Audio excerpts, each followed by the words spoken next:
Hello, this is Grant Hughes of Grant Hughes Investigates on YouTube. As promised, here is the full interview with Becky Patty. The only part that was edited out was the portion where her phone got disconnected and another portion where she needed to go get a line for her, or a charger for her phone. All right.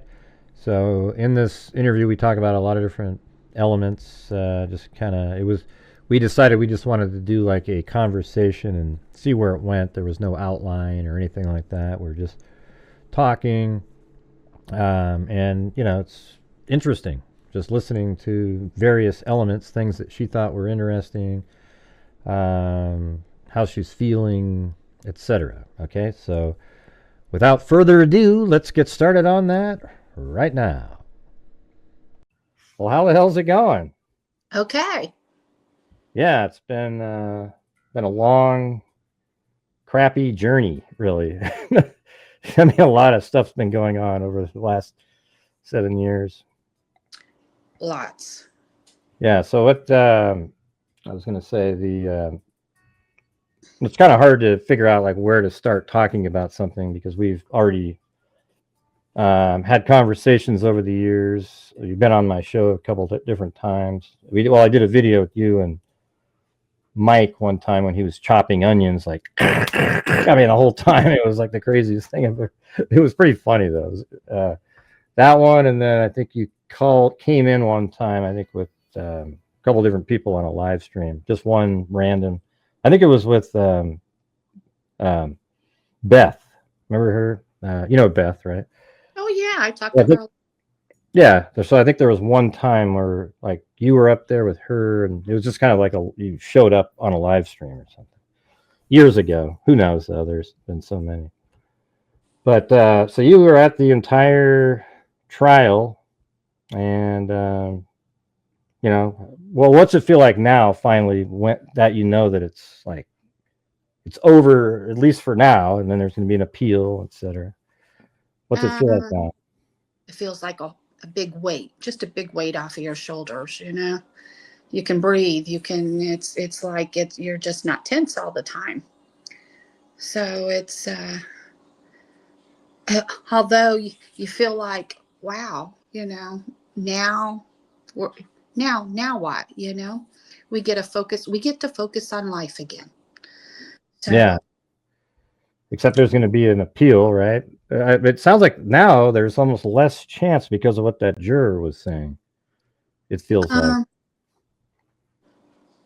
You know what? I'm just going to have faith that appeal's nothing's going to come of it. I'm not going to worry about it. I'm not going to stress over it.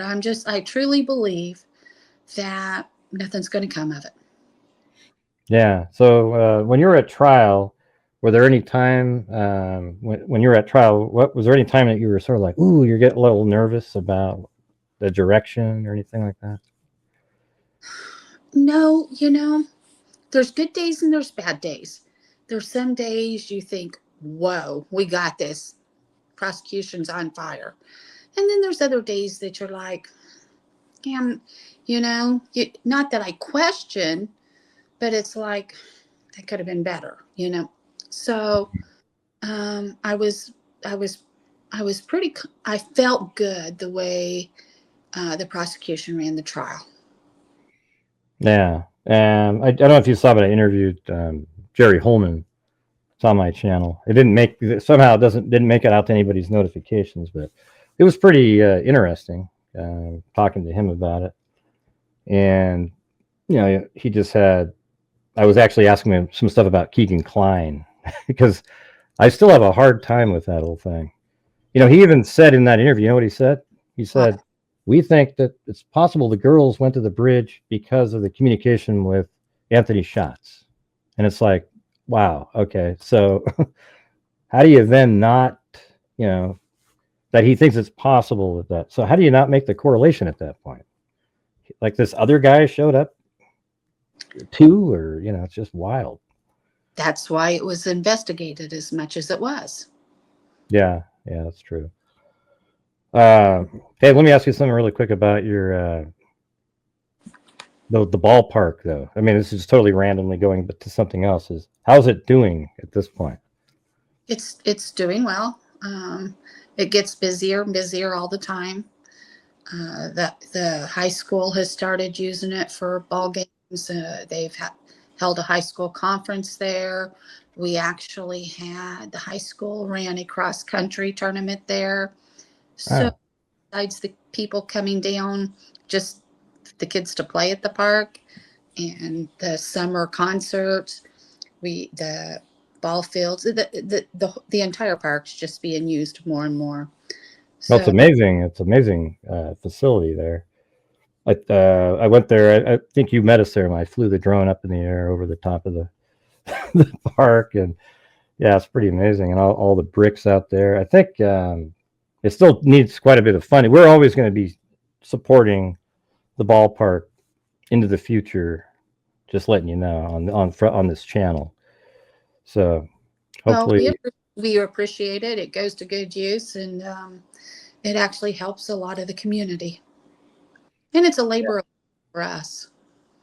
Yeah, it's and the brick area is really kind of neat that people can buy, send in some donations, and actually have a brick, and it sits there forever. Really, right? Yeah, it should be there forever. Yeah, so that helps. Oh, go ahead. That help makes this for everybody, you know, not just the girls. It's a memorial park, not just for the girls, but for loved ones. Period. Yeah, and by the way, Becky's kind of tired because she got up at 5 something in the morning to help out Kelsey with at their home. You know, so you know, just in case she doesn't like, yeah, woo, you'll just realize that's what it is. Oh yeah, somebody just typed in. What did you think about? What did it feel like when you were reading your impact statement? We read it on the show here, but what did it feel like to you to actually be able to say your impact statement at the sentencing? It was a long time coming. You know, I have stewed over some of that stuff for some time, and I had no clue what to put in an impact statement, you know. And so I talked to Nick one day, and Stacy, and said, what do you put in that? And he said, put how you feel. What's been bothering you? So, well, that's what I did. Yeah. And how about Mike's? What was he thinking? Did you help him with his, or did you just write his own? No. We wrote our own. We discussed. We would. I told him what I wanted to do, and he said what he wanted to do. We decided we'd go at it different ways. He just had different things he wanted to say, and I agree with some of the things that he said, because I thought about it later after he read it, up there, and I thought, you know, he's right. When our forefathers were writing up the Constitution and all that, I really don't think that they expected our justice system to go the way it has. Yeah, like who can trick the jury? That you know, so I don't know how to say it, but I think I say it all the time, so it's not something I'm just saying now. Is I think the behavior of the defense team isn't what, you know, like, yeah, you have to like really try to help defend your client, but they went to like an extreme length. I mean, I don't really even know how to explain it. I mean, that Frank's memorandum that came out with all that crazy one single solitary man acting alone with dexterity over and over and over and over and over and over again. It was just so childish. But what it did was, look what it created in the community. You guys were already getting a lot of crap over the years because you were like you and Kelsey and everybody and Mike, they could pick as boogeyman the people in the public, right? But then when the Odinist stuff came out, you guys still got your crap, and now there's these other people, the Odinists, and it just created this horrendous atmosphere in terms of everybody supporting the killer, in this case. Yeah. Well, one of the things when Andrew Baldwin was, we were deposed, and when I was in there for my deposition, it was Andrew that was doing it, and he asked me, he asked, I forget what he had asked me, and he said, well, did you even read the Frank's motion? I said, no, I didn't read all. I started and I read things that weren't true in there, and I thought, I'm not wasting my time reading this. I'm not doing it. Mm-hmm. So he was really taken back that I hadn't read all of it. But when I read in there that supposedly I was the one that told them about odinism, it wasn't true. It wasn't true. What happened was, I don't know if it was Purdy, or because I think he was the internet officer at that time, was out here, and we were talking, and it was towards the beginning, and I got my information like a lot of people. I did in the beginning. I watched Facebook all the time, thinking maybe he'd be in there, maybe he would say something and slip, maybe I would learn something, you know. So I was in there watching a lot. I had never been on Facebook other than Cafe World and Farmville, and that was all I ever used Facebook for before this. And that's when on Facebook people were talking about Brad Holder and all of this stuff, and I didn't even know Libby or Abby had liked a boy. You know, I had no clue about any of this. I learned about it on Facebook, and he was out here one day, and I said, "Have you heard what the new scuttlebutt is on Facebook? Boy, this is really weird." So that's how I even came into conversation with the officer about it. I wasn't the one that went to them to tell them about it. It was Facebook. So after I did some of that, and I saw a couple of other things, I thought I'm not even going to go through it. Yeah, and then I remember like the floor of fire, because you were a what was it? I just want you to be able to say all the different things. Like when you were an appraiser and you appraise, there's not too many appraisers around, probably in a small little communities like that. There's not a lot in Carroll County, and besides that, appraisals, you're actually a third party, and it goes through an appraisal management company, and you have to be on the approved list, and so it's just random who gets an order. And I had done that in the summer prior. It was months before that fire ever happened. Other than scheduling an appointment, I never talked to the owner. I don't. That's part of it. You have no contact with them. That's the reason after that crash, we have no contact with the owners a lot of times, unless it's a refi and they have to be there. So, you know, I could care. I'm not about to let my license go on the line to do something for somebody. So, no, I had done it several months before. Yeah. It was nothing. I was doing my job. Yeah, you're just appraising a home. What does that have to do with somebody setting a fire to it?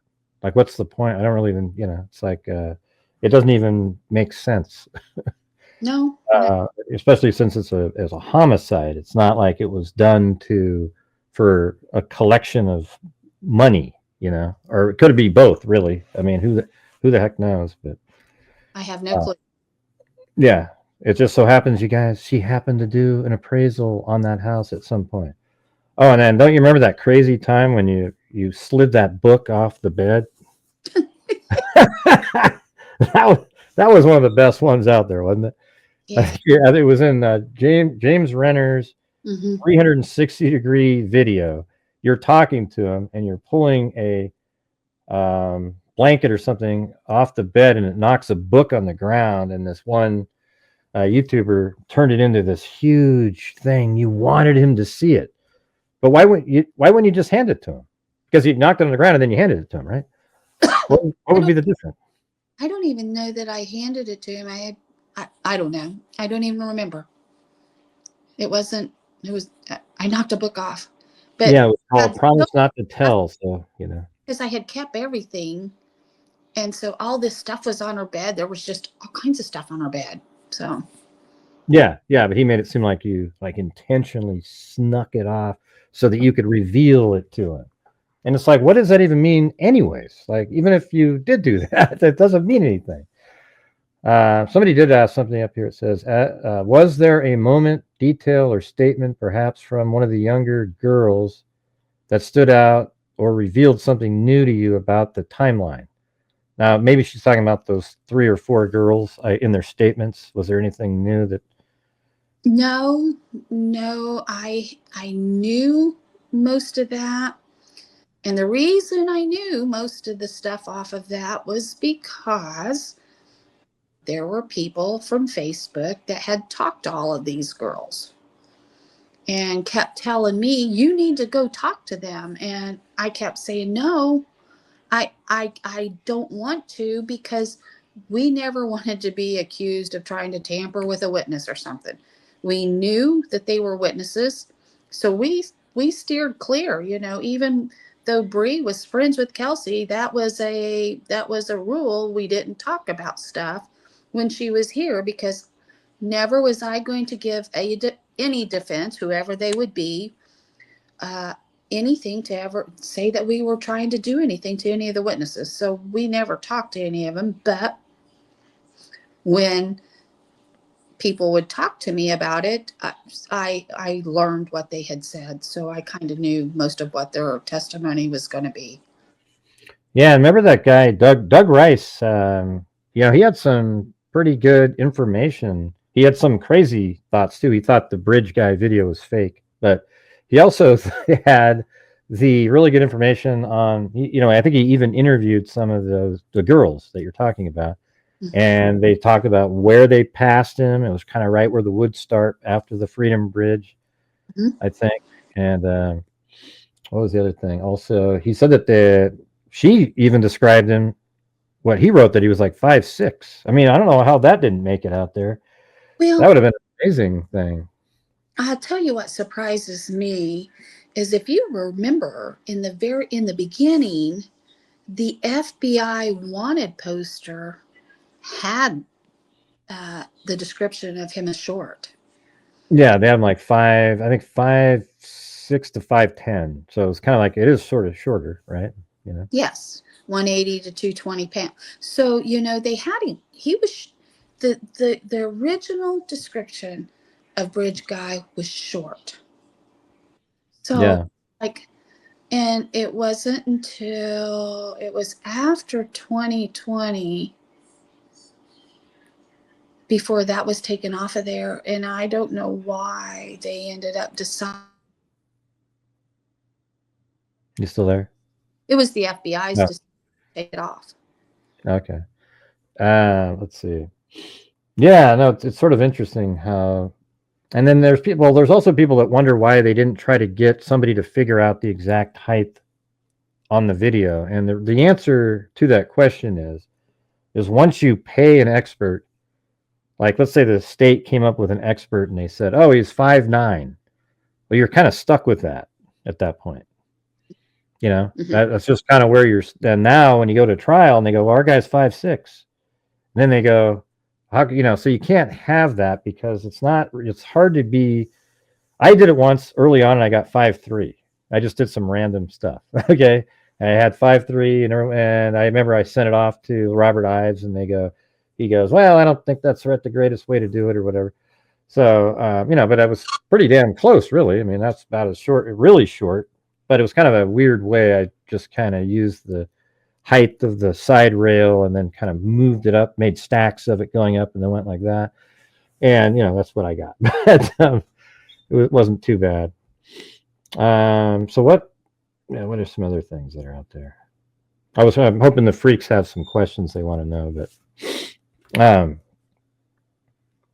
what are some of the other things out there that have really bothered you in terms of the way you guys have been treated? Because I think that's something that needs to be addressed. And I actually think you guys, I mean, I'm just going to say it, like, you guys need to probably do some legal action against some of these people who have made it dangerous for you guys and completely slandered and misrepresented the facts and invented stuff that put you guys in a precarious situation.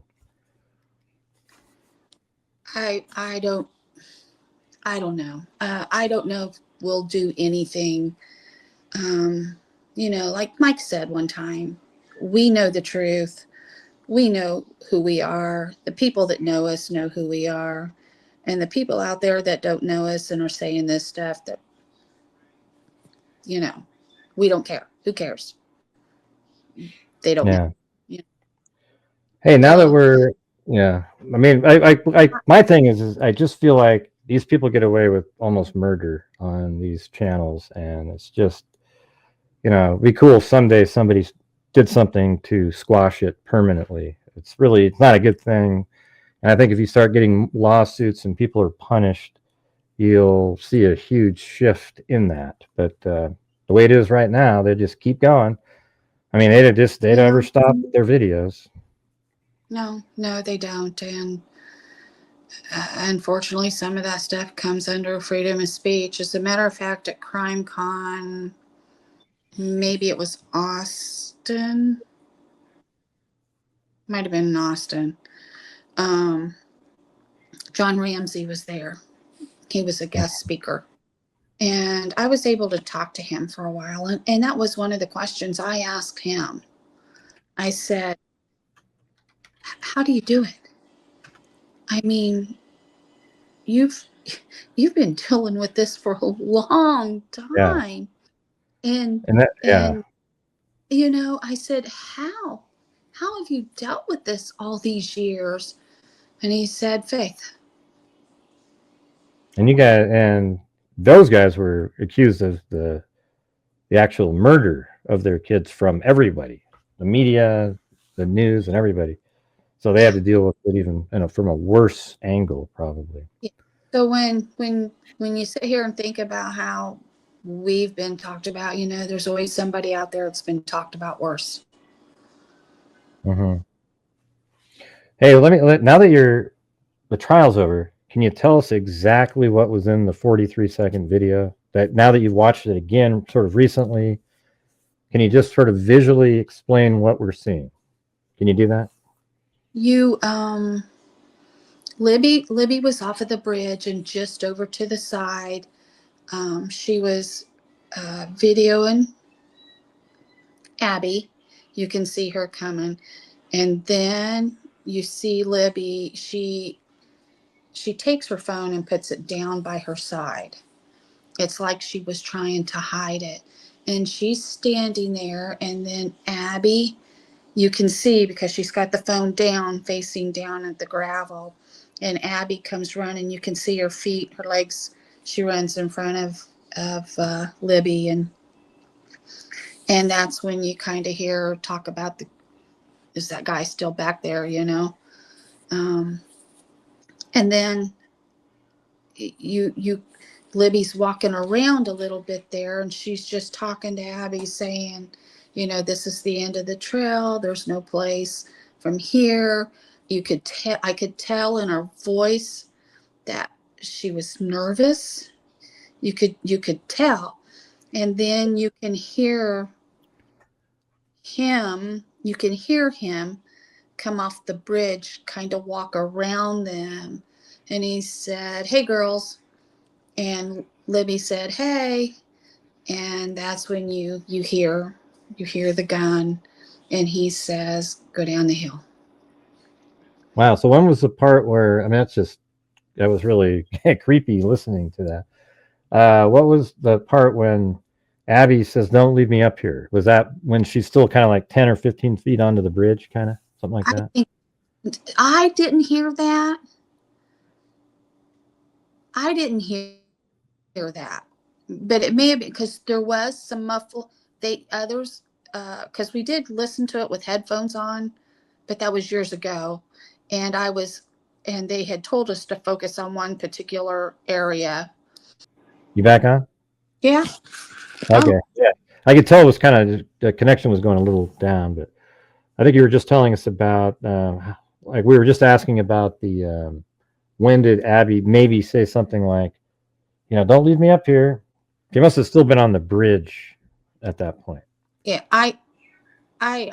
or I think I didn't hear anything when she was on the bridge, so it might have been as she was coming off or something. So did Libby move back a little bit further away from the end of the bridge and maybe was thinking about going down a hill at that point on her own, and then No, because she said it ends here, and she said it ends here. I think they were waiting for him to come off so they could go back across.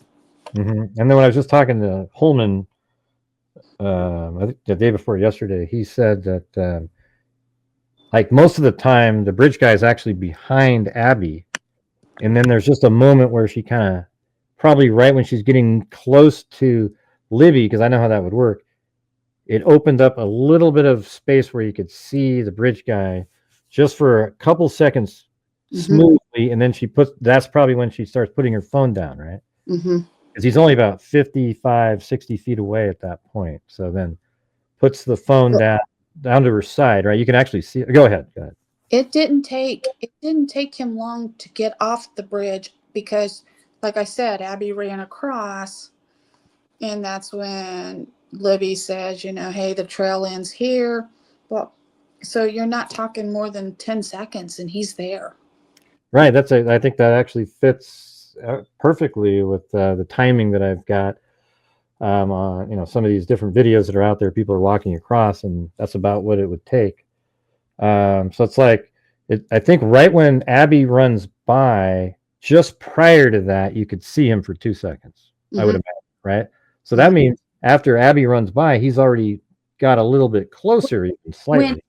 When Abby runs by, she's already got the phone down.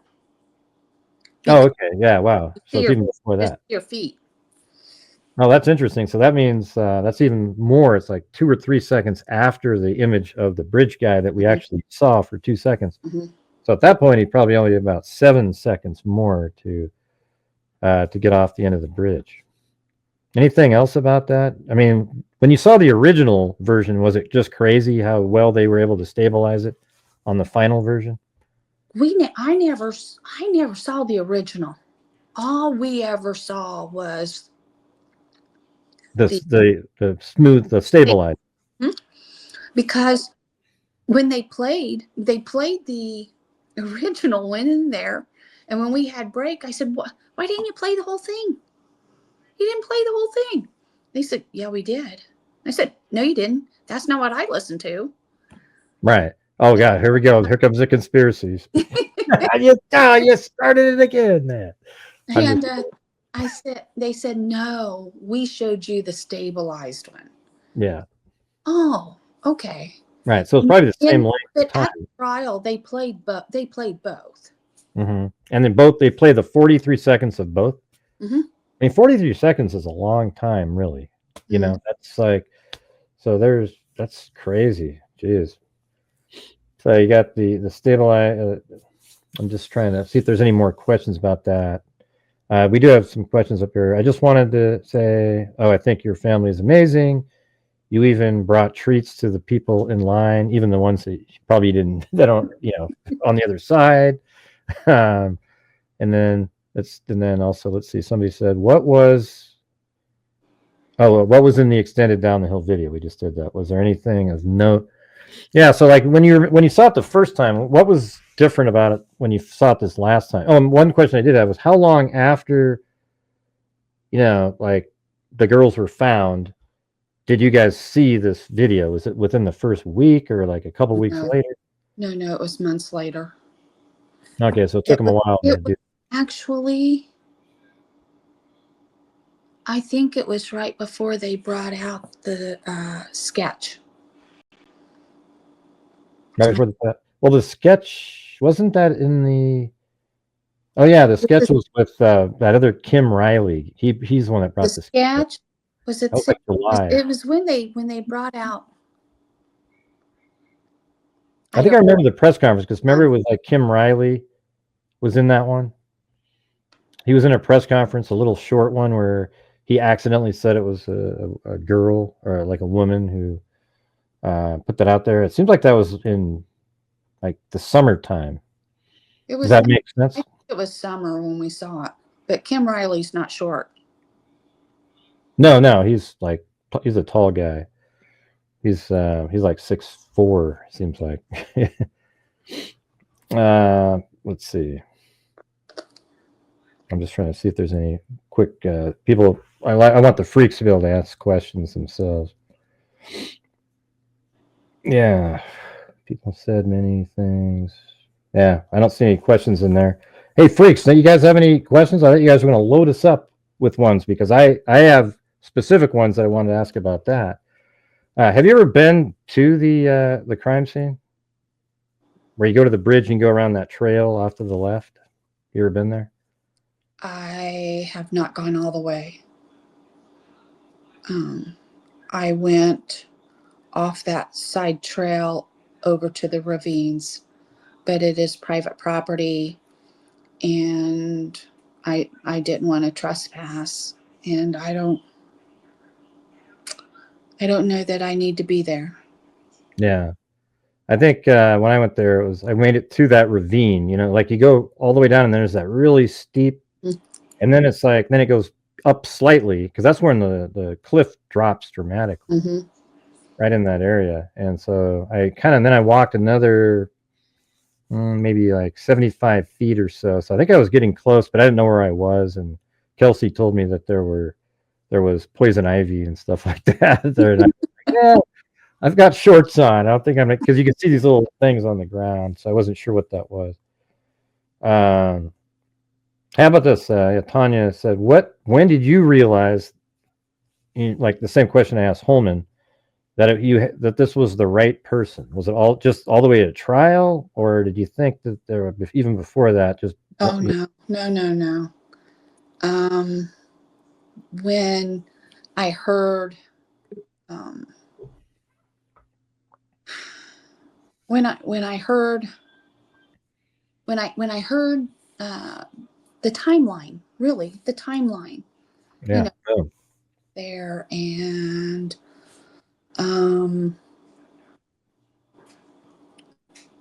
it's funny because when they had that, somehow I knew when they put it out that they were asking for the driver of the vehicle. That was vehicle, but they never gave a collar. I knew they were looking. I knew they were looking for a black vehicle. So, but they didn't want to put that out there just in case, So they were looking. So you knew that they were looking for a black vehicle? Somehow I knew. Don't ask me how I knew, but I knew. Uh-oh. How did she know? How did she know before the... No, here we go. Oh, my God. A lot of it is I just don't remember, Yeah. I mean, the thing is when you're involved in a case and stuff, people hear things in a huge amount of, a massive, 7-year period of time. You might get to hear something from somebody at some point. These other people, they don't get to hear that. So then they're angry when other people get to hear rumors or things that turn out to be true. And then they start accusing, turn it into a conspiracy, So you think you knew that they were looking for a black vehicle. Interestingly, though, they didn't have a clue who the person was. They wanted to... The thing is, they had so many questions. That's what I always tell people is they had, who was the driver of the vehicle that was parked at the abandoned CPS building? Who was the person that Bree and her friends saw? Who was the person that Betsy Blair saw? And who was the person in Libby's video? And then I always ignore the bullet and Sarah Carbaugh, if you can believe that. That's exactly what the jury said. I always left out of my story. You already know it's Bridge Guy by the time he's at the end of the bridge, and therefore he is the killer at that point because he's the guy that took him down the hill. But even Sarah Carbaugh, even if her story changed, muddy, bloody, whatever, the point is she saw someone. She says she saw somebody, but it might be the jury decided to remove her. Right, because, well, you know, that was a very combative. Testimony, yeah. Yes, that one was pretty wild. Hers and Brad Weber's. It's like, whoa, both of them. Yeah. So, yeah. The thing is, though, even if you discount most of it, she did see somebody, and that I think, even if you discount everything else about it, she saw somebody. It's still. Mm-hmm. And she did say that years ago. It wasn't like something that she just said. Right. Yeah, this is stuff they knew the whole time. And then after Kathy Shank finds this piece of information, the name led to the answer to every one of those questions. Isn't that amazing? Like every single one of them. There isn't somebody else that answered any of them. Richard Allen answered every single question that they had.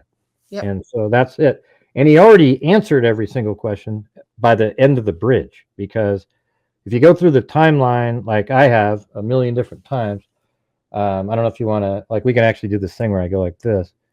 You know, you've probably seen this one that I made, right? With the three girls right there, right? Mm-hmm. They're walking like this from the bridge at 12:43. And by the way, they were over here at the Freedom Bridge at 12:15. So when they walked this direction and made their way to the bridge at 12:43, they already cleared Richard Allen's second story. Because remember, he said he got there at 12 and left at 1:30. You know, when they brought him in, he said he got there at 12 and he left at 1:30, which is a lie. Okay, so these three girls, they're right there, and they walk all the way to the bench, right? And that's 1:26. And a minute later, you see the black vehicle of Richard Allen drive by, the black Ford Focus, park at the abandoned CPS building. He gets out. Then he passes the girls right where Doug Rice said, right there. And that's probably about 1:33-ish. Takes 11 minutes to walk to the bridge. And as he's walking there, those three girls go over State Road 25, and then there goes Betsy Blair and drives by the Hoosier Harvest Store, parks her car just as Richard Allen's reaching the bridge. And then she walks like this, and Richard Allen's right there. Betsy Blair turns around and passes Abby and Libby, who just got dropped off. So if you back it up, there's the white vehicle of Libby, or of Kelsey, dropping off Abby and Libby. They get out, and Betsy Blair's in front of them, turns around, and then passes them halfway back. Therefore, Abby and Libby, they have to run into Richard Allen at that point. And then Betsy Blair goes all the way to the Freedom Bridge, comes back, clears the entire trail, doesn't see Richard Allen again. That's because he had taken the girls down the hill right here and across over to the crime scene.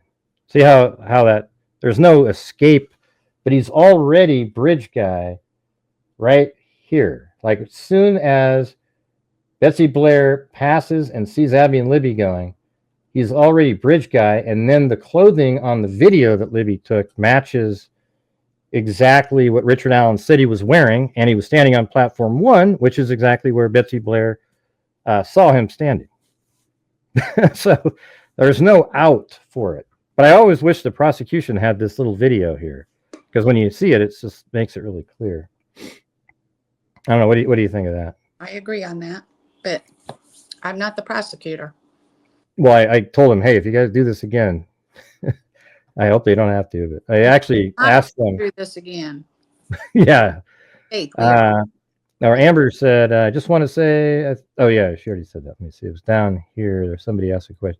Do you think by Libby hiding the camera indicated she was alarmed, but still trying to manage the threat at the point to avoid escalating it? Something like that. I think so. I don't know if something happened. Something gave him the creeps, and when he continued, Mike was right. I think she was going to come home and say, look at this creepy guy. He was following us or something, I really believe that's what she was planning on doing. And, but I think they were just, she hid it. She had taken that. She didn't want him to see that she took it. And they were just waiting for him to get off the bridge so they could go back across. And you could tell in their voice that she was nervous. Mm-hmm. So she just did she put it in her pocket or just kind of put it next to her side? Now that I don't know. It goes dark though, right? At some point. It stops. I used to wonder if there was more. I used to tell Mike, that stopped awful quick. Mm-hmm. Or if they didn't show it all to us. So I didn't know for the longest time that we did see the thing. But now that you watch it again, so he says down the hill, and what's going on the camera at that moment? Is it just like against her side so it's dark, or can you still see the ground? Or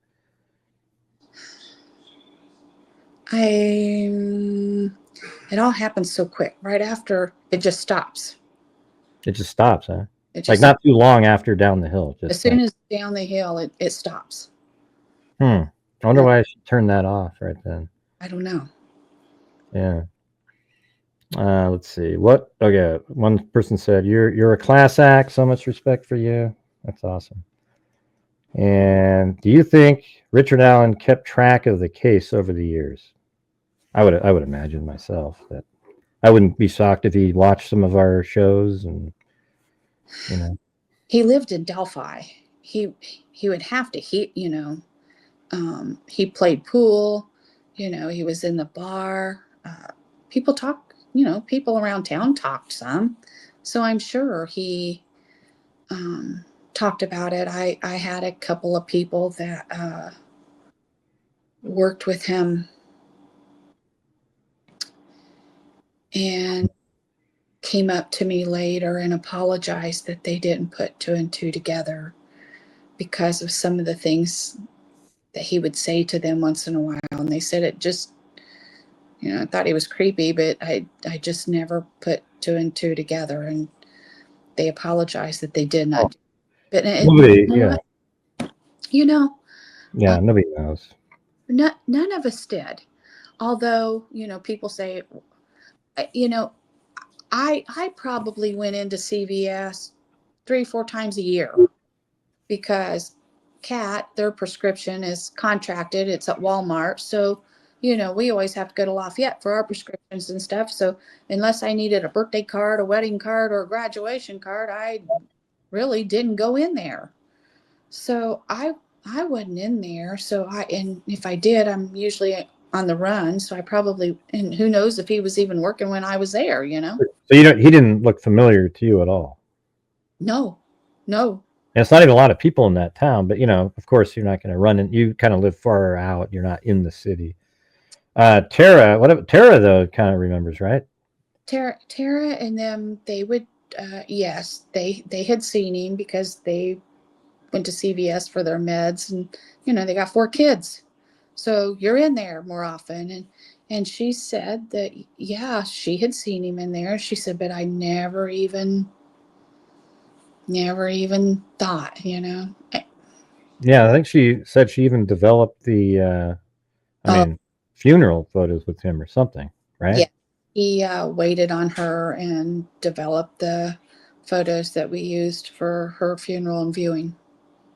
Man, that's just crazy. I mean, think about that. Like he's looking at that. That's insane. Hey, has Dan Doolin ever reached out to you? He did come up to me after. I don't know if it was after the verdict. Sometime near the end of the trial, he did come up to me and say something. I don't even remember what it was now. There was there was, I've come to the conclusion that people are a little too hard. I mean, I think he should have said something, like something should have clicked with him later.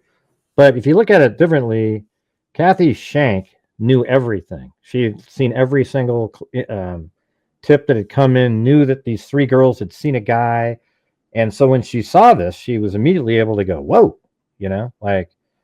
there's a connection here, and then send it up the chain. When Doolin did it, I don't know if he had the luxury of knowing that there was 3 girls that saw a guy coming into the trails where he could have made the correlation, because he interviewed them, I think just 4 days after the girls were found. So I don't know if that would have been out there yet. What do you think? No, I don't. Mike and I have had many discussions on that, and kind of mixed, and we're just going to let Right, it. I'm the same. I am the same. I mean, that's what I'm saying. I'm trying to find like a little bit of comfort for him, I guess, because I mean, my God, that's like, you know what I would have thought would have been amazing is if you had these crew. The day they put the image out of the bridge guy was the 15th, if you can believe that. Day after they were found, they got into the phone, got the video, got the still, put the still frame out there, and guess what? The very next day, that's when Richard Allen calls the tip line because that's exactly what it said in those articles. It said, or he didn't call the tip line, he went in, but it said, hey, we'd like to talk to this person. So the next day he goes in, turns himself in, and says, hey, yeah, I was out there.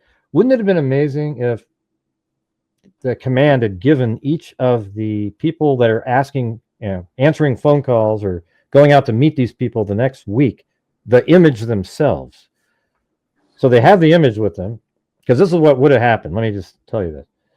If Dan Doolin told Richard Allen, hey, yeah, we know you were there, Richard. Here's a picture of you. We got a trail camera. It filmed you. And you go, oh, yeah, I was out there.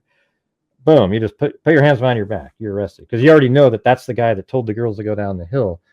But could you imagine if they had just had that? You just show him a picture and go, yeah, Richard, we know you're there. Here's a picture of you.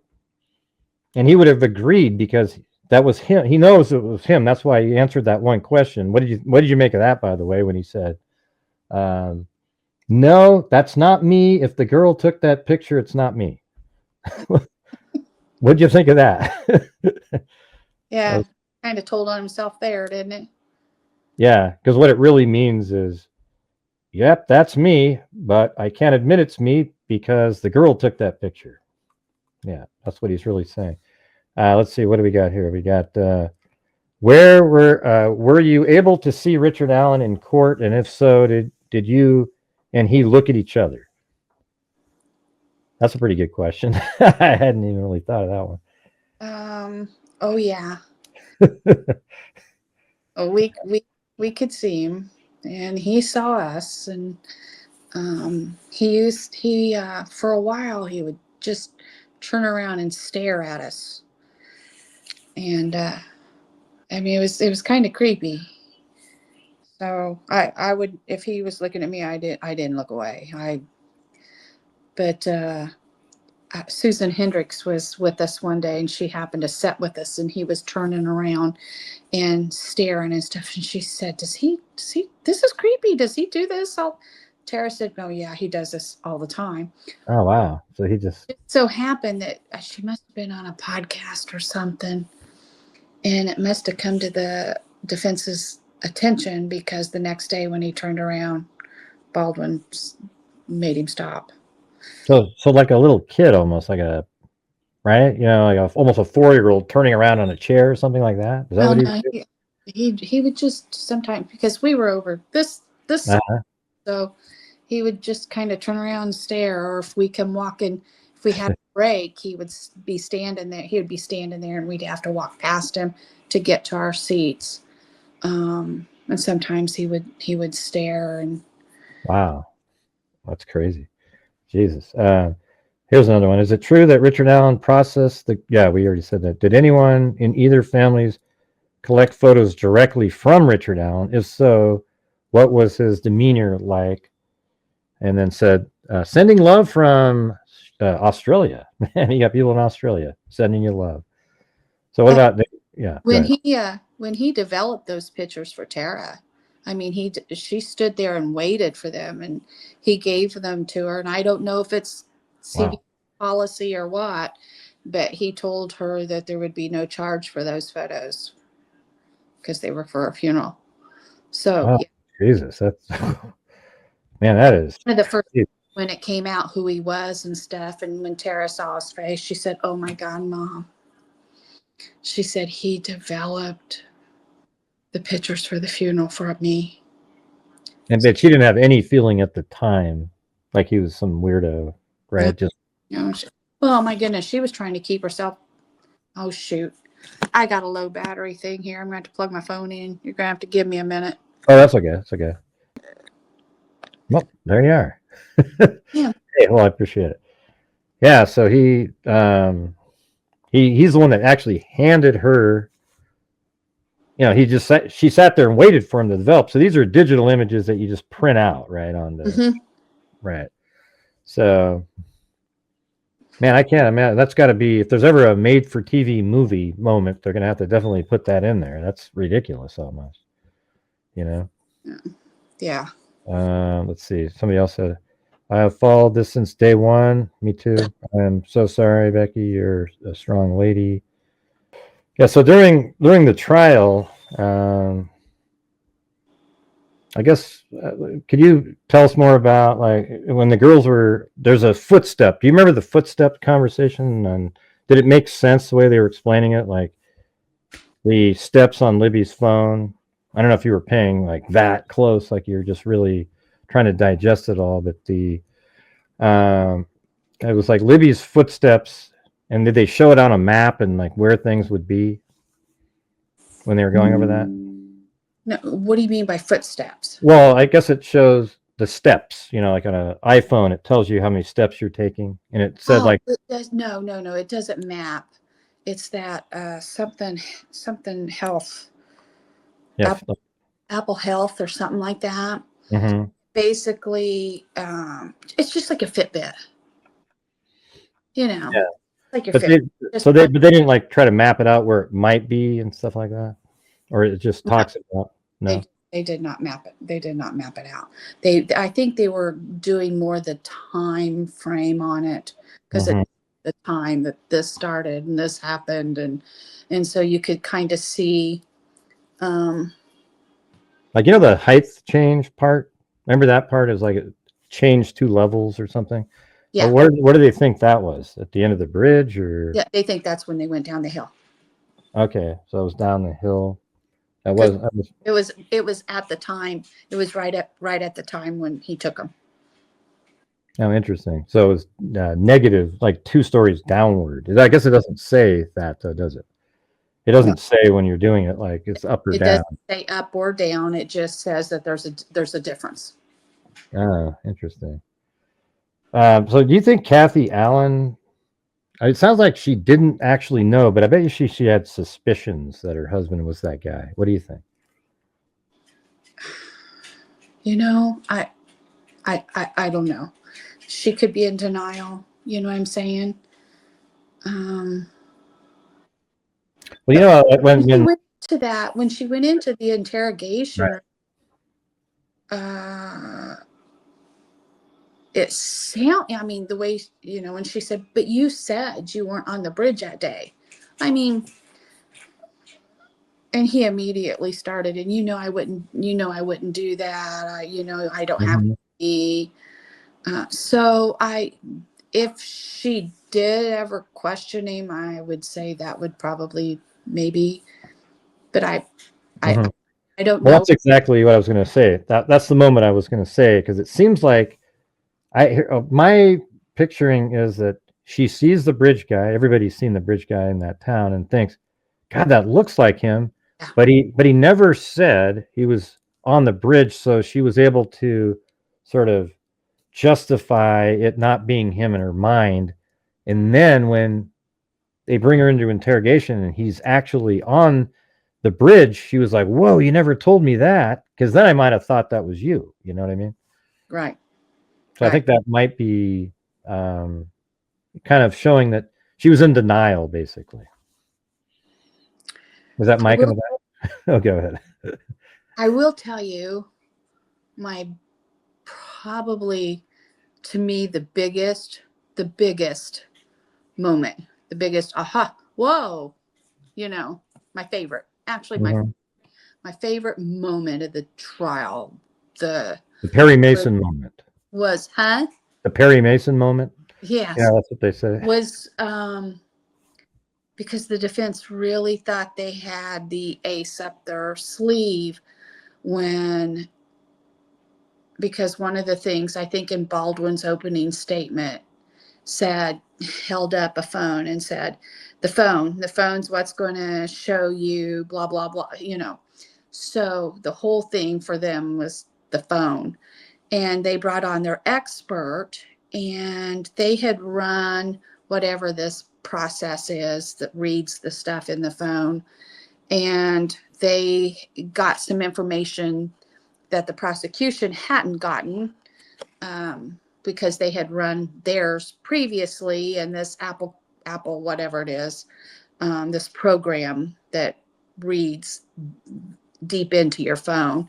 And that was the big thing, was it showed that at like 10 o'clock, Libby's phone was plugged into a phone jack, 5 o'clock or something.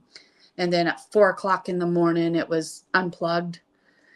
That was their big thing. Somebody physically, supposedly picked up her phone and plugged it in and then unplugged it. So Yeah. they, wow. So, and I will say, when I was sitting there listening to this, I thought, oh, crap. Yeah. Oh. And didn't quite know what to think of that one. And it just so happened that after their witness was off, Judge Gall decided that we would take a 10-minute break. And so we go out for break, and we come back in, and Detective Cecil was the next one that the defense has subpoenaed. And so they pulled him back up there, or Nick called him back up or something. And he said, did you have a chance during break to look this up, what this was? And he said, yes, I did. And he said, it looks like that if it got wet or got dirt in it or something, that it could make it read that. That's what it could read. And OJ said, well, where did you get that information? He said, I Googled it. They could have too, though, but But I mean, it was it was like you had all this technical stuff going on, and then it was I Googled it. It was on AppleCare, and it's like they're waiting for that to be their. Yeah, well, check this out. Check it out. And I did listen to the defense attorneys. I did listen to theirs, and that was one of the things OJ said, that it was. She said when she finished her questioning, that she went back and sat down. She said, my knee was just a shaken because I knew we had it. And she said he purposely subpoenaed him to be next so that they wouldn't have a chance to look anything up. She says, but you can't control trial. And lo and behold, we had a break. And he went out and he Googled it. But that's what you or I would do if we had a problem. And you would Google, Well, look at this. I did that the other day. It actually brought this up with Holman. Watch this. Yes, a cell phone data can show that it is plugged into a jack due to water damage, even if no physical jack is inserted. And this indication can later disappear as the water dries out, making it appear as if the jack was removed. This is because the phone's internal sensors detect moisture in the charging port, interpreting it as a connection, which can then be registered as unplugged once the moisture evaporates. Isn't that amazing? It's like, there it is, it's right in their face. But it was just one of those moments that it was such a simple answer to all this technical stuff that it was like, Yeah, no, yeah, and it probably just made you just go. It wasn't really a Perry Mason moment. It was a, phew, we survived. They thought they had something, right? Yeah. Well, look at this one. Remember the Snapchat, how the Abby's image isn't on the phone? Yes. Right. It isn't in the cache. Listen to this. Watch this. This is crazy. A Snapchat image might not appear in the cache because it was never saved there in the first place. That's the first one. Either due to image being deleted before it could be cached, the user having a setting to limit caching, or because the image was originally viewed as a live snap that is designed to disappear immediately after being viewed, meaning it doesn't get stored in cache at all. there's literally 4 answers as to why it's not in cache. So, I mean, like, that's where the prosecution probably could have looked that up too, because remember when they were asked that, he goes, Yeah. I don't know. Yeah. He goes, I don't know. Yeah, they didn't have an answer for that. It does show up on our phone, though, that there was an event. Something happened at 2:07. And I don't know if it said Snapchat. I don't remember. I didn't take notes because Oh, that's right. I remember that. I remember that. What was it? Turned off or something? Like it sleep mode or something, right? Wasn't it something like that? Like it did show that there was an event, that something happened then. So the 2:07 shows it happened. They just can't figure out why it didn't save it or whatever. But it does show that something happened. Yeah, no, I can actually remember that something was going on at 2:07. It was something like the phone, the screen saver, something like that, right? Wasn't it like it was locked? The screen was locked at 2:07, something like that. Or yeah. So I didn't, like I said, I didn't take notes because if I'm taking notes, I'm not listening. I can't do both at once. So I decided unless there was something that was really that I wanted to ask a question to Nick or suggest something or something, and then I would hit Mike because he usually he was over there. Yeah. I think I just now remembered it was the thumb. It was something to do with the thumb identification on the phone. Something like it was trying to be swiped to be unlocked in the pocket or something like that. So something was going on.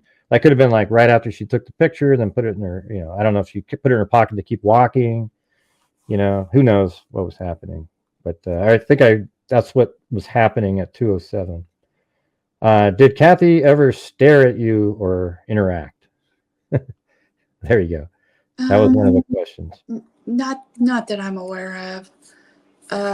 It was a little awkward sometimes because we all had to share the same bathrooms, so we would be standing in line next to each other, to go to the bathroom. But, she wasn't the one on trial. Well, at least you guys got to go to the bathroom and have a seat when you came back. I thought it was crazy how they treated everybody else, man. You go out for a second, oh, got to get back in line, Yeah, we did. We've, and I want to say this before I forget. I want to thank everybody that has supported us, that kept this story out there and did so much for our case. And you, Gray. I just want to thank all of you guys because you helped. I do not believe the police would have ever put it on the back burner. They were very invested in it themselves, but it doesn't hurt, to keep the pressure on them a little bit. And with everybody keeping it out there, it did just that. Oh yeah. I mean, obviously there were times, where there's just nothing. We still do shows every once in a while just to, keep it going. But sometimes there was nothing. It was like 2019 was pretty big. And then it was the Anthony shots. That was huge. That was a big time in the case. I'm still holding out hope that there's somehow there's a connection there. Yeah, that's bizarre. But yeah, I mean, I think I actually really like you, and I like your everybody, Kelsey, Mike, every single person. I think you guys are awesome people. I've met you guys a couple times, like at CrimeCon, and and I went out there for the documentary, and you guys are just great people. So it really offends me the way when you're treated poorly out there. I really don't hold back. I just say whatever the hell I want back to those people. I know you've talked to me over the years about Gray. We've had those conversations, haven't we? Yeah. She goes, Gray, you just need to, be a little bit more. You guys say the same damn thing, all right? But I just, it's too hard. Bedside manner. Yeah.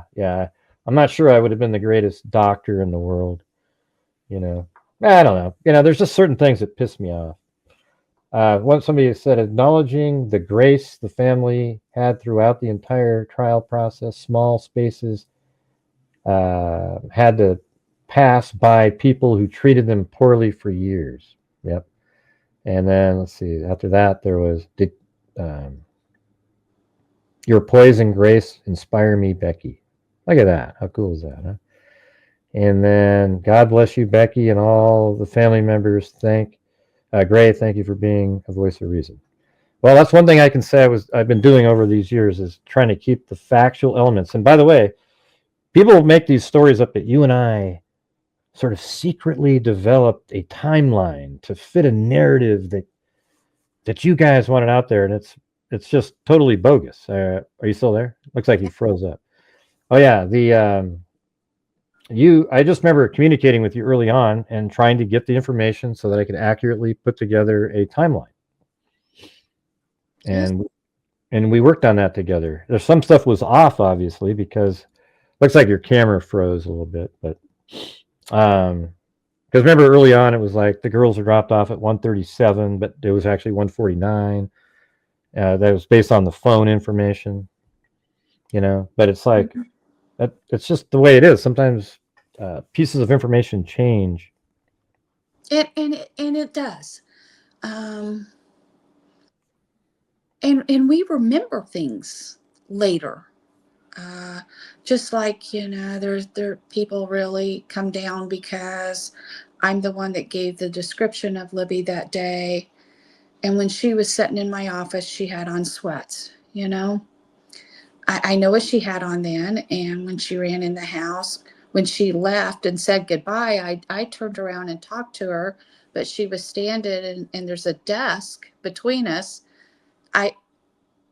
I didn't see that she had changed into jeans. Yeah. So when I gave her description that day, I said sweats. Now I will say, when I was doing laundry, when I was up finally picking up some stuff in her room and doing laundry, I came across a pair of gray sweats, and I thought she was, because I didn't know any different at that time. Well, she must have two pairs of these. It didn't even hit me yet that she had changed. So. Yeah, but here's the thing here's what sucks is why do you even have to explain what you're explaining? Like you thought that she was wearing sweatpants, but they were jeans. Who cares? It's like, it did change the outcome. No.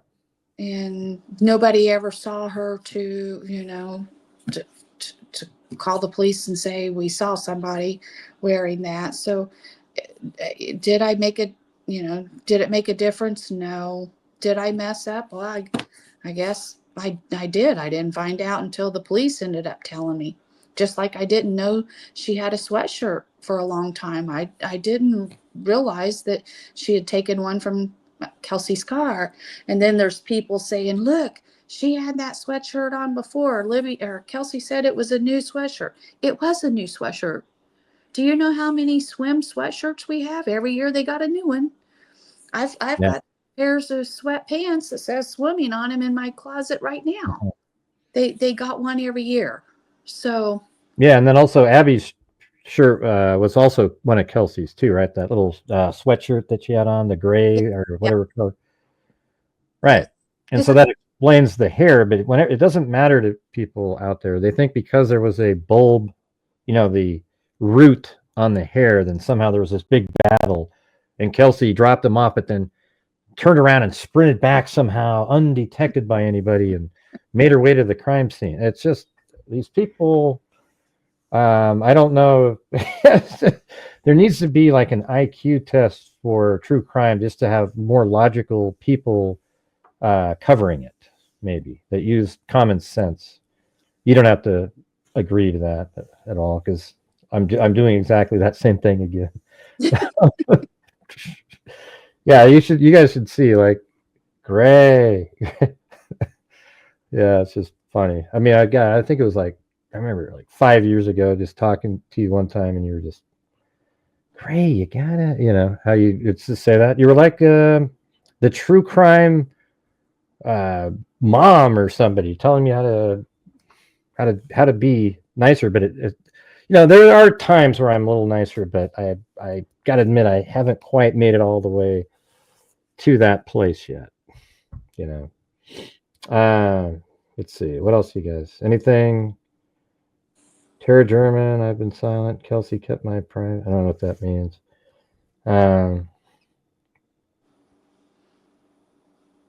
Yeah. So is there anything else at the, I'm just like the trial was the big thing. You wait all those years to get there. What are the things in the trial that you were just like, whoa, that's some new information that you hadn't known? I mean, a lot of it was stuff you didn't know, but the bigger thing that you would just kind of go, wow, that was crazy. Well, we all knew that there were confessions. So getting to hear them was interesting. Yeah. When you heard some of them, did it sound like he was just totally normal? Because I've heard that people say that, yeah, he sounded like he was just, I did this, There was one of the last ones they showed us, or we listened to. He was talking to his mom, and he was carrying on a conversation, asking how so-and-so was, and different things, I mean, it was just a normal conversation.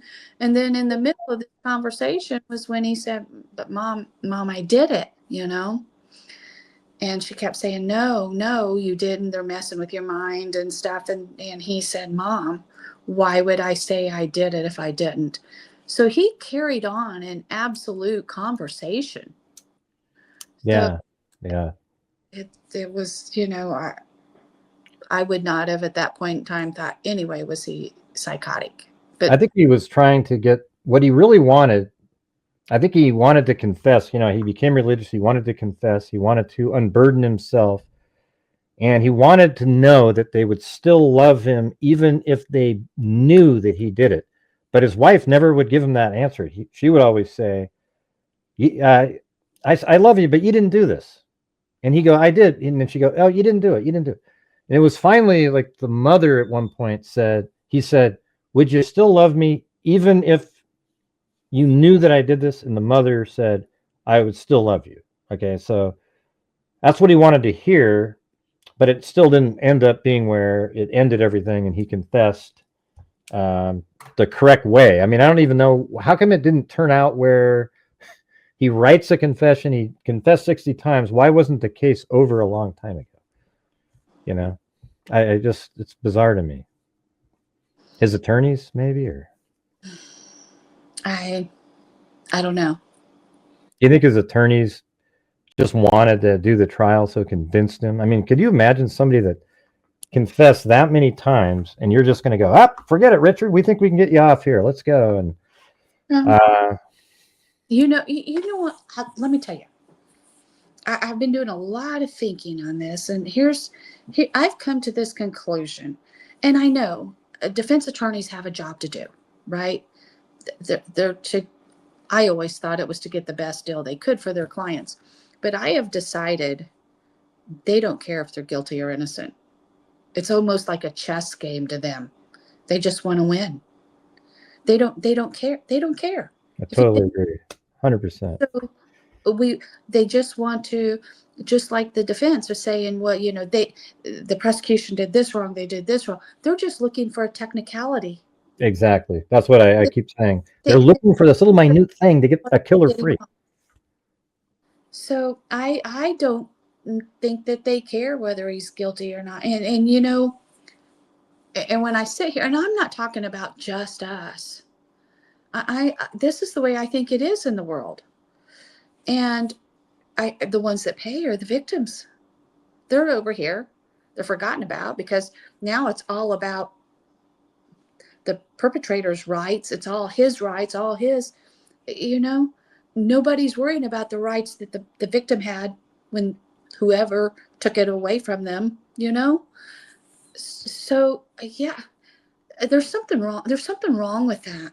I guess I always thought that if a person was guilty and the lawyer knew it, let's just get the best deal we can, right?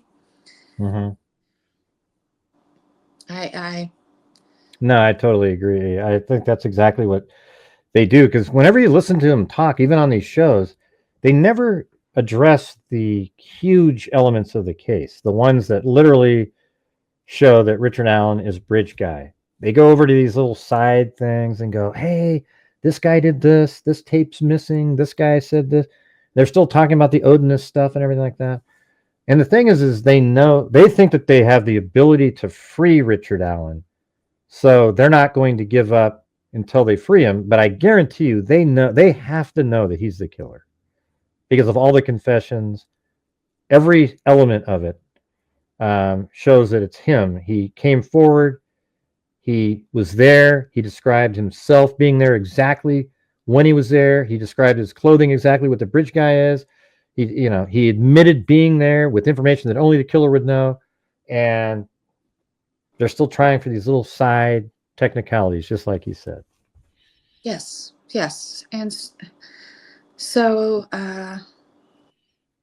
I guess I lost a little bit of faith in not our justice system, but just maybe kind of how it works when I realized that this is really what happens. Yeah. It's not about truth. It's not about the truth coming out. It's about winning the case. Yeah.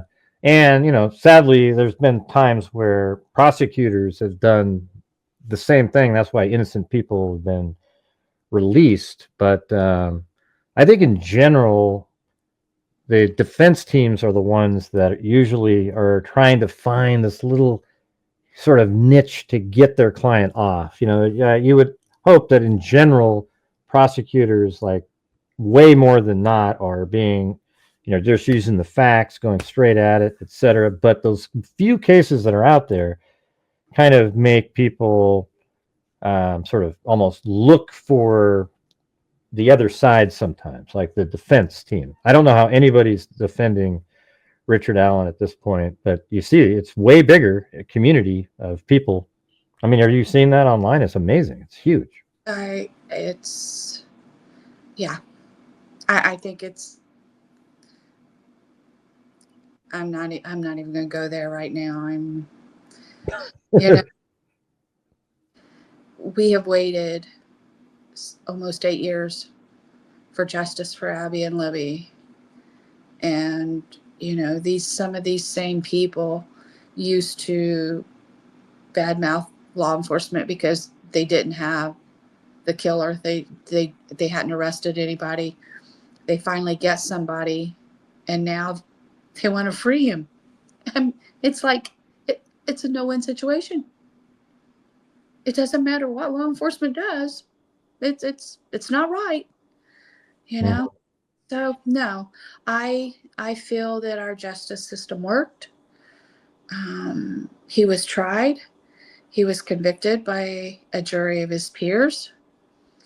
And I did listen to that juror, and I feel that they did very good deliberation. And even some of the things that the defense wanted kicked out, they themselves discredited and still convicted him. Even without the ballistics and Sarah Carball, they still convicted him. Yeah. So it tells me, and to me, it's a no-brainer if you just use your common sense on what happened on the trails. That's exactly right. Common sense tells you that Richard Allen is the person. And the thing is the probable cause document for me it already locked him in. That's why I would always tell people, you guys, if this all is true, and it actually got worse for him at trial, but if all of this is true, then Richard Allen is the bridge guy. There is no doubt about it. And then people would go, Gray, it's innocent until proven guilty, and they get really angry. And I'd say, well, yeah, you probably thought the same thing in the OJ case, right? But then now he was proven guilty, and 12 jurors voted guilty. And now they're all saying he was screwed, he was robbed, and all this stuff. Well, one of the things the defense is saying, not a one of those witnesses sat up there and pointed at Richard Allen and said, he's the guy that we saw. Well, that's not what the prosecution was trying to prove. No. Nick said in the beginning, in the beginning, I am going to prove that Richard Allen is bridge guy. Oh, that's it. And with the Yeah. bridge guy had to be the killer. So Richard Allen has to be the killer. He never once said that he was going to put a witness up there and say that Richard Allen was the person they saw. He already told him that wasn't going to happen. Yeah, and that's exactly what he proved. He proved that Richard Allen was bridge guy. And that's why, again, Sarah Carba doesn't even really matter that much. The bullet doesn't matter that much because he is Richard Allen. Richard Allen is bridge guy at the point of Libby's video. Right at that point, he's been locked in. He has no out, and it is him. And so, it's funny because I made a video about a year and a half, right when the probable cause came out, about a month later. You know what the video title was? Mm-mm. Richard Allen is bridge guy. That's what the name of the video was, right? And it went right through the timeline, and boom, boom, boom. It's him. Didn't even talk about the bullet. Didn't talk about Sarah Carbod. Didn't bring up any of that. And there he is. And guess what? That's exactly how the jury even looked at it. Just like that. Is how they did it. So yeah, there was another. Somebody said, "Did you think that the Anthony?" Okay, there was two. Were you surprised by the arrest of Richard Allen, number one, and did you think Anthony Schott's account and Keegan Kline were likely involved at probably at that time? What did you think? I think we all did at the time. I mean, yeah. I knew that the police were heavily investigating them, but I didn't hold my breath because they investigated others, but they did put a lot of time into them. When nothing came about, and asked for Richard Allen. Yeah, we were surprised. I remember totally taken off. Yeah. That came out of left field. That came out of nowhere. We had gone. Totally. They were still searching the Wabash River. Remember? Like they were looking at the Wabash River for just before that, and then I guess the tip came in a week before the end of searching the Wabash River. But then I think it was the 13th of October, they said, no, it wasn't even then. It was the 26th where they arrested him, right? Something like that. Something like that. I know that we had gone on fall break and we came home. We got home on Saturday, and I think they called us maybe Monday and then asked us to come in. They wanted to talk to us like on Wednesday, and then they were going to officially do his hearing or something like on Friday. They wouldn't tell us who it was or anything. They just said, we have somebody in custody and we're going to blah, blah, blah, So. What did you think of at trial when Richard Allen's confession to Dr. Walla involved him going to his mother's house in Peru? I mean, and then then Keegan Kline lives there, right? Mm-hmm. So, man, it just makes you there's so many things that make you think that somehow Richard Allen knew that the girls were going to be there that day because of the Anthony Schott's account, but how he found out might be why law enforcement has never been able to prove that they knew, that he knew, and that could be that could, we may never know, We might not. But here's the thing, I guess after the appeals are finished with Richard Allen, I think that's where, if there is somebody else involved, where he could negotiate some better prison situation, something like that. Because right now he has no leverage whatsoever.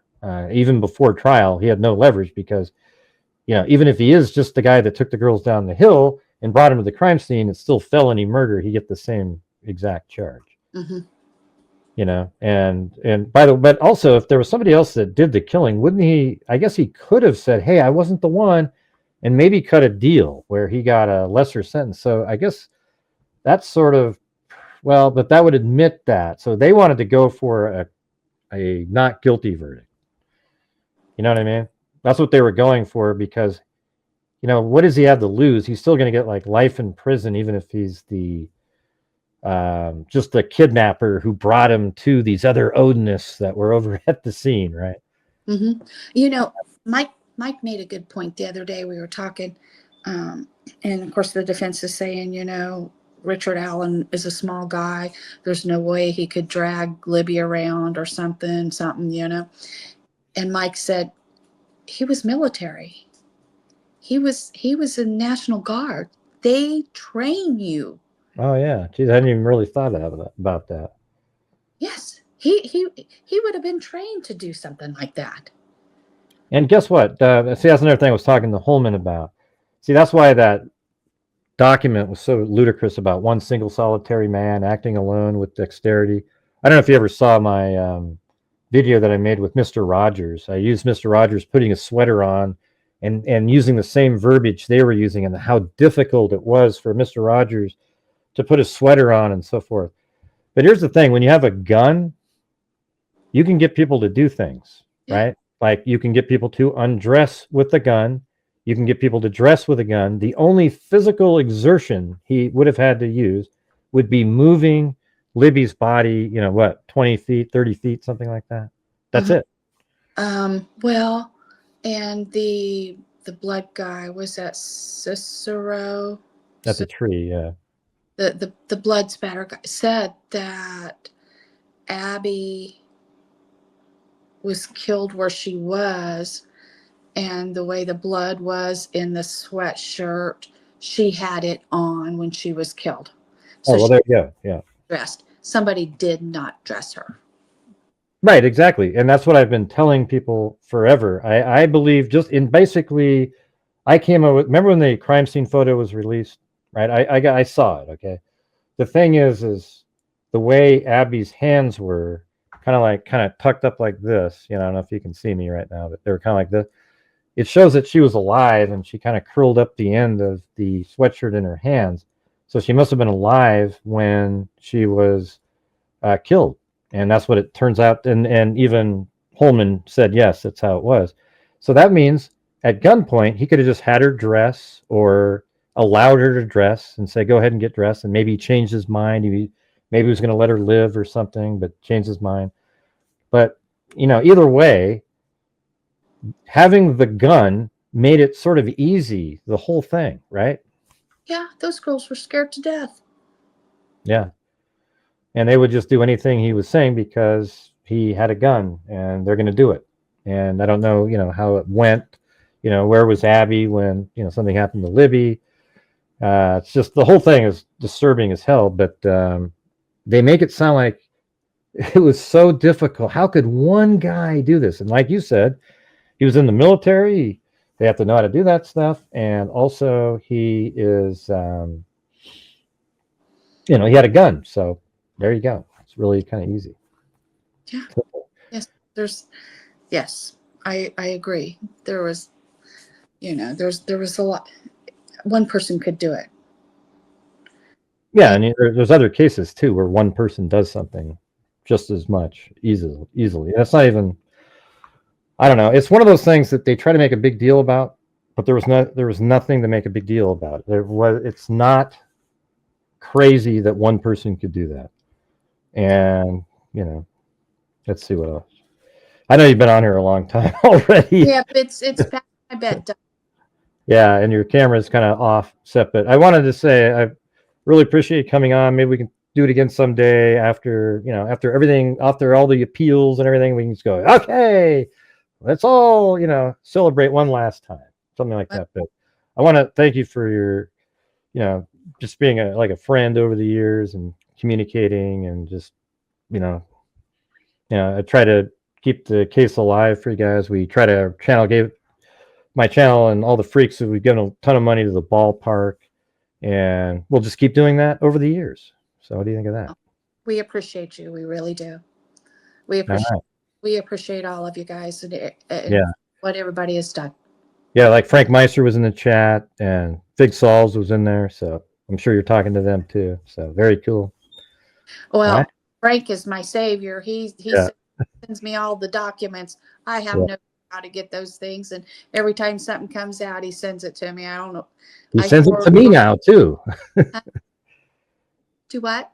No, he sends them to me now too because you told me of that he has them. So now he sends them to me.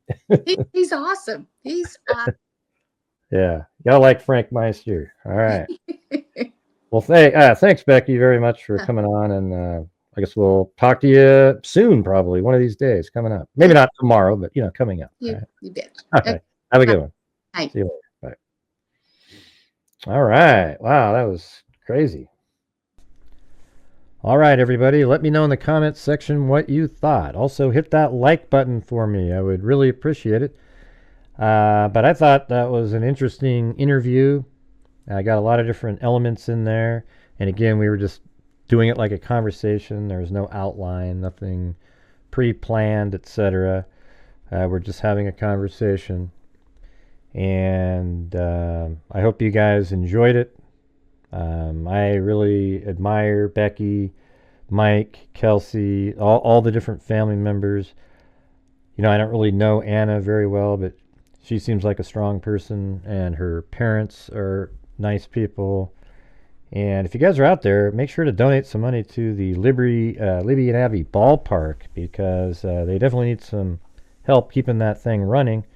And I guess if it's getting really busy and people are paying fees and stuff like that, they'll probably do a little bit better. But they probably need to have extra money because I think they need to pave the parking lot out there, which is pretty expensive. All right, so thank you all very much for watching. And as I always say, until next time, be safe out there.